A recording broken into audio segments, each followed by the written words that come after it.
I'm at Boost Addicts, and it's not uncommon for these guys to make 2,000 horsepower at the flywheel, and that's all coming up.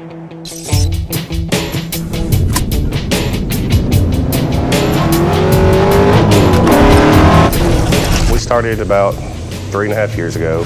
We've always worked on cars and worked at other shops, and then weren't happy with the way some of the things were going, and we're just ready for a change. So me, Justin, and Eric, we left, and it started with us three.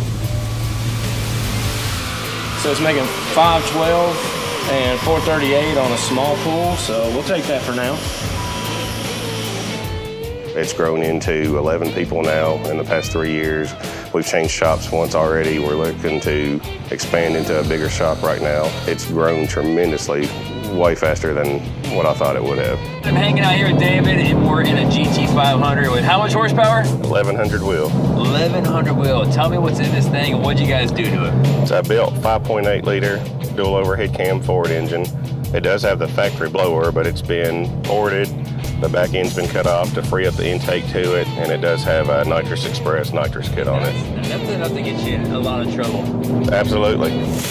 You know, we do a lot of gas, we do a lot of diesel performance. That's right. Now I'm on the diesel side of Boost Addicts, and as you can tell, this is the bread and butter. There are trucks literally lined up out the door into the parking lot. There's no shortage of business on this side. You know, we're more about going fast, putting the smiles on faces, and making people happy.